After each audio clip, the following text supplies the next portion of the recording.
ಇರತಕ್ಕಂತ ಒಬ್ರು ಸಚಿವರು ಅವ್ರನ್ನ ಯಾವ ಪುರುಷಾರ್ಥಕ್ಕೋಸ್ಕರ ರಾಜೀನಾಮಾ ಕೊಡ್ಸಿದ್ರಿ? ರಾಜೀನಾಮಾ ಕೊಡಿಸಿ ಆದ್ಮೇಲೆ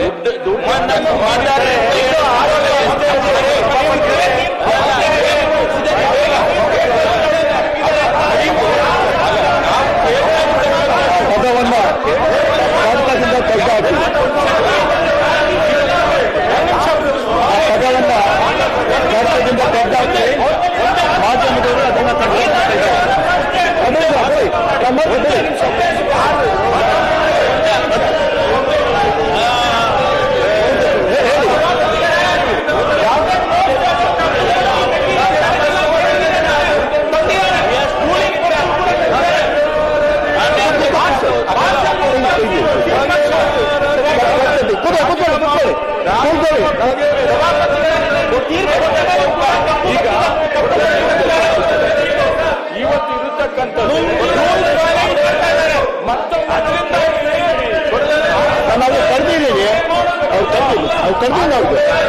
ಸರ್ವಾನವ್ರು ಕರ್ತೀವಿ. ಒಂದು ನಿಮಿಷ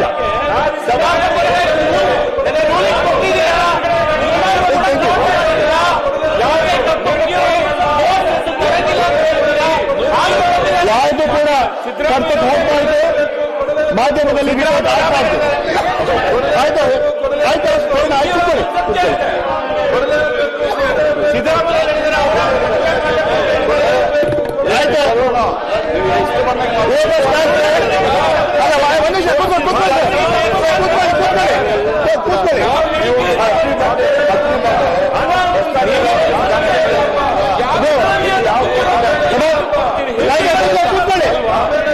ಕೂತ್ಕೊಳ್ಳಿ. ಈಗ ನೆನ್ನೆ ಟೋನಿಯಲ್ಲಿ ನಾನು ಹೇಳಿದ್ದೆ, ಮಾರ್ಷಲ್ ಕೂಡ ಹೇಳಿದ್ದೆ, ಪ್ಲಾಕಾರ್ಡ್ ತರಬಾರ್ದು ಅಂತ ಹೇಳಿದ್ರಿ. ಪ್ಲಾಕಾರ್ಡ್ ತರಲಿಲ್ಲ. ಇವತ್ತು ಕಪ್ಪು ಬಟ್ಟೆ ತಗೊಂಡು ಪ್ರದರ್ಶನ ಮಾಡ್ತೀವಿ. ಎಷ್ಟು ಸರಿ ಪ್ಲಾಕಾರ್ಡ್ ಹೇಳಿದ್ರಿ?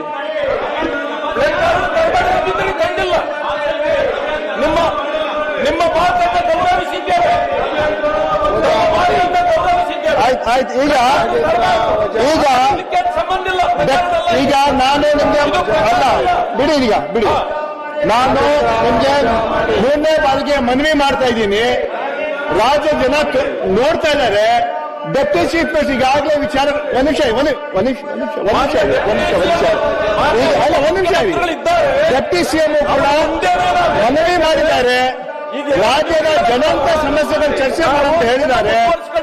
ಯಾರು ಕೂಡ ಅದಕ್ಕೆ ಪ್ರಶ್ನೆಗೆ ಅವಕಾಶ ಮಾಡಿಕೊಡಿ ಅವಕಾಶ ಮಾಡಿಕೊಡಿ. ಈ ಮಂಡವನ್ನ ಮಾಡಕ್ ಹೋಗ್ಬೇಡಿ. ಮತ್ತೊಮ್ಮೆ ನಾವು ಮನವಿ ಮಾಡ್ತೇವೆ. ಪ್ರಶ್ನೆಗಳನ್ನ ಕೇಳಕ್ಕೆ ಅವಕಾಶ ಮಾಡಿಕೊಡಿ. ನಾನು ಕೈ ಜೋಡಿಸಿ ಕೇಳ್ತೇನೆ.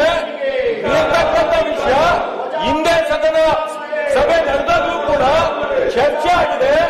ಅದರಲ್ಲಿ ಅವರು ರಾಜೀನಾಮೆ ಕೊಟ್ಟಿದ್ದಾರೆ. ಇನ್ನೇನು ಚರ್ಚೆ ಆಗಬೇಕು? ಈಗ ಸನ್ಮಾನ್ಯ ಹೊರಟ್ಟಿ ಸಾಹೇಬ್ರು ಇವಾಗ ಏನ್ ಹೇಳಿದ್ರು? ಅವರು ಹಿರಿಯ ಸದಸ್ಯರವರು ಮನವಿ ಕೂಡ ಮಾಡ್ಕೊಂಡ್ರು. ಪ್ರಶ್ನೆಗಳು ತಗೊಳ್ಳಿ ಅಂತ ಹೇಳೋಣ ಮಾತನ್ನ ಹೊರಟ್ಟಿ ಸಾಹೇಬ್ರು ಈಗಾಗಲೇ ಹೇಳಿದ್ದಾರೆ. ಅವ್ರಿಗಾರು ಗೌರವ ಕೊಟ್ಟಿದ್ದೀವಿ. ಅವ್ರಿಗಾರು ಗೌರವ ಕೊಡಿ. ನೀವು ತಮ್ಮ ಅಭಿಪ್ರಾಯ ತಪ್ಪು ಅಂತ ನಾವು ಹೇಳಿಲ್ಲ. ನಮಗೆ ಬೇಕಾಗಿರ್ತಕ್ಕಂಥದ್ದು ನಾವು ಇದನ್ನ ಹೋರಾಟವನ್ನ ಮುಂದುವರಿಸಿಕೊಂಡು ಬಂದಿದ್ದೇವೆ. ಆದರೆ ಸದನಕ್ಕೆ ಅಡ್ಡಿ ಮಾಡಬೇಕು ಅನ್ನೋದು ನಮಗೆ ಬೇಕಾಗಿರ್ತಕ್ಕಂಥದ್ದು. ನೀವು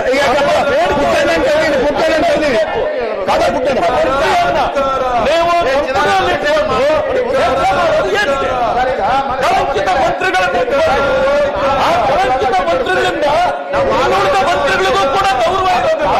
ಆದ್ರಿಂದ ಅವರ ರಾಜೀನಾಮೆ ಕೊಡಿಸಬೇಕು. ಅದಾದ ನಂತರ ನಾವು ಚರ್ಚೆ ಮಾಡಲಿಕ್ಕೆ ನಾವು ಎಲ್ಲ ಸಹಕಾರ ಕೊಡ್ತೇವೆ.